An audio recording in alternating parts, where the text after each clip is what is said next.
திராவிட முன்னேற்ற கழகத்தின் சார்பாக இன்று வேட்புமனு தாக்கல் செய்திருக்கிற எங்களுடைய தமிழ்நாடு முதலமைச்சர் அவர்கள் 2வது முறையாக ஆட்சி கட்டில் அமர வேண்டும்.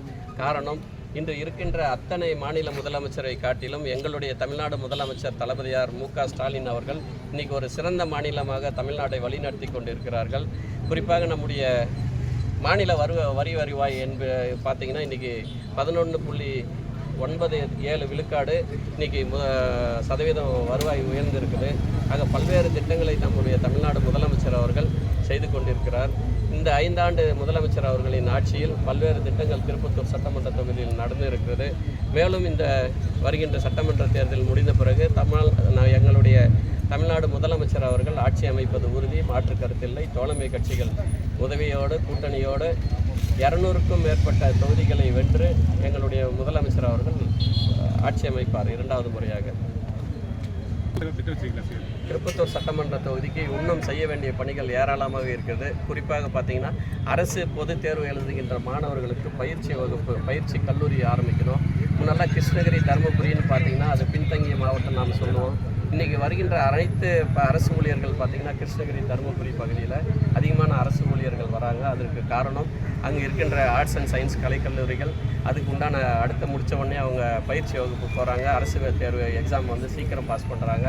ஆக எங்களுடைய வருங்காலத்தில் என்னுடைய அரசின் சார்பில் இலவச பயிற்சி வகுப்பு கல்லூரி ஒன்று ஆரம்பிக்கப்படும். அப்படி இல்லைன்னா என்னோடய சொந்த முயற்சியில் என்னோடய சொந்தமாகவே வந்து டிஎன்பிசி குரூப் எக்ஸாம் எழுதுகின்ற மாதிரி என்னுடைய தொகுதிக்கு உட்பட்ட மாணவர்கள் சிறப்பாக தேர்ச்சி பெற வேண்டும் என்ற நோக்கத்தில் நான் அதை நடத்துவதற்கு முயற்சிப்பேன்.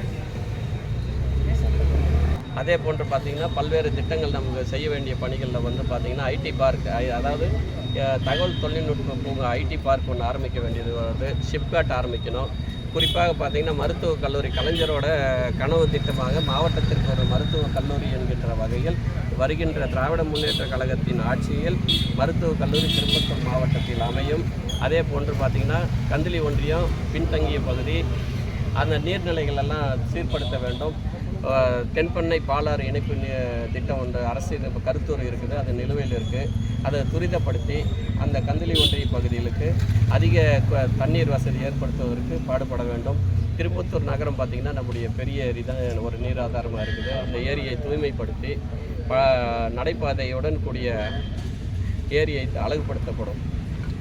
நீண்ட காலமாகவே போக்குவரத்து நெரிசலை சரி செய்வதற்கு தான் 2012 முத்தமிழறிஞர் கலைஞர் அன்றைக்கே வந்து 8 கோடி ரூபாய் நிதி ஒதுக்குனாங்க. அதுக்கு நடுவில் வந்த நம்முடைய அதிமுக ஆட்சியில் வந்து 10 வருஷம் அது கிடப்பில் இருந்தது. நானும் 5 ஆண்டு காலம் 2016 சட்டமன்ற தேர்தலில் பல முறை நான் கேட்டு இந்த அரசாணையை நேற்று தலைவர் கலைஞர் செய்த புறவழிச்சாலை எப்போ அமைப்பீங்கன்னு நான் கேட்டிருக்கேன். அப்போ தான் இந்த எடப்பாடி பழனிசாமி அவர்கள் விரைவில் செய்யப்படும் என்ற பதில் மட்டும்தான் சொன்னாங்க. ஆனால் எங்களுடைய திராவிட முன்னேற்ற கழகத்தின் ஆட்சி அமைந்த பிறகு எங்களுடைய பொறுப்பு அமைச்சர் அண்ணன் ஐயா ஏவா வேலு அவர்கள் பொறுப்புக்கு வந்த பிறகு அதற்குண்டான பணியினை துரிதப்படுத்தி அளவீடு செய்து அதற்குண்டான தொகையை உயர்த்தி பணி நடைபெற்றிருக்கும். போக்குவரத்து நெரிசலை குறைக்கின்ற வகையில் புறவழிச்சாலை பணி நடைபெற்று வருகிறது. 10 ஆண்டு காலமாக வந்து இருக்கீங்க. இதில் மக்களிடத்தில் வந்து இந்த 10 ஆண்டு காலத்தில் திருப்பத்தூர் சட்டமன்ற தொகுதியில் கவர்ந்த திட்டங்கள் என்ன? 10 ஆண்டு காலம் சட்டமன்ற உறுப்பினராக இருந்தாலும் அதிமுக ஆட்சி பிறகு 5 ஆண்டு காலம் எந்த ஒரு திட்டமும் என்னால் செய்ய இயலவில்லை. ஆனால் இந்த நம்முடைய திராவிட முன்னேற்ற கழகத்தின் தலைவர் முதலமைச்சர் ஆன உடனே பல்வேறு தேர்தல் நாங்கள் 21 சட்டமன்ற தேர்தலில் என்ன வாக்குறுதிகள் கொடுத்தோமோ அத்தனை வாக்குறுதிகளும் குறிப்பாக நம்முடைய திருப்பத்தூர் தாலுக்கா அளவில் இருக்கின்ற மருத்துவமனையாக தான் இருந்தது.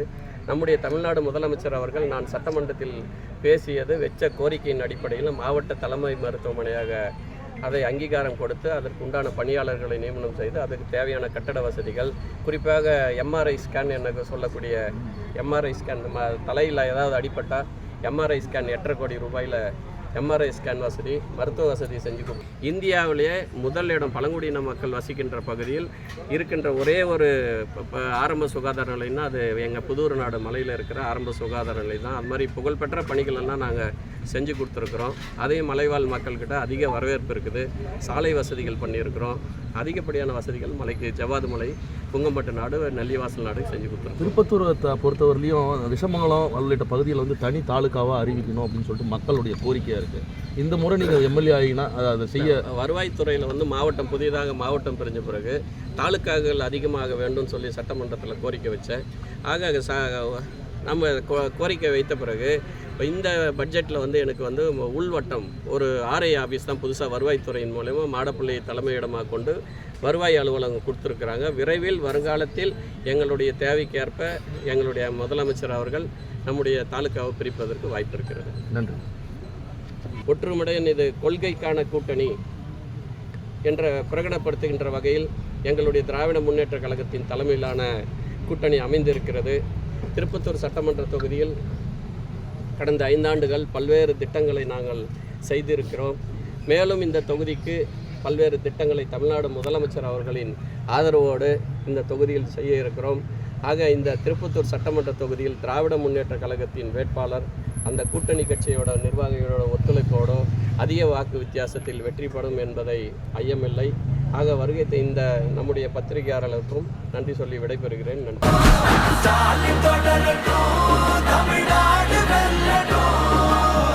தமிழ்நாடு போராடும், தமிழ்நாடு வெல்லும்.